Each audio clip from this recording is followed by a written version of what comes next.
About 5 or 6 years ago, I was visiting the National Railway Museum in York, and while poking around in the big back room filled with objects from the museum's collection, I came across this map of the Tyne and Wear Metro, and what immediately struck me was how different it looked to today's network diagram. Looking a little closer at the map, it's possible to date it to between the late 1980s and 1991, because while the line to South Shields is displayed, the airport extension at the western end of the Green Line hasn't opened yet.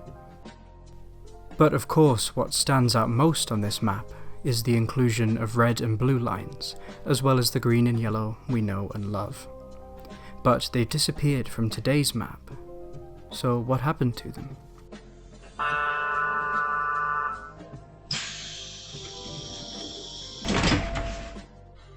During peak times in the mornings and evenings, the Metro ran extra peak trains to increase capacity on some routes, and for a short-lived period these routes were shown on the map as the red and blue lines, and the destination displays on the front of the trains were even colour-coded to match.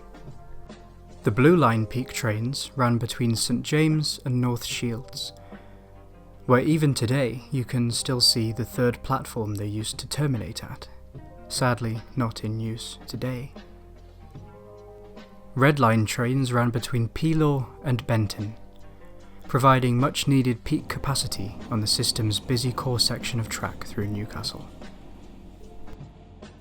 Today, the blue and red lines are no more, but the Metro does still run peak services. These start at Peelaw, which has become a major junction between lines since the Sunderland extension, and while some trains run to Regent Centre, most now terminate at Monk Seaton. If we were to draw this on today's Metro map, it might look something like this.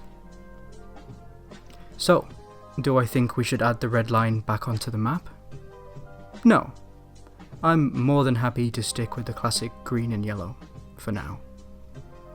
When we get a proper new line to Washington or Consett or anywhere else, then we can talk.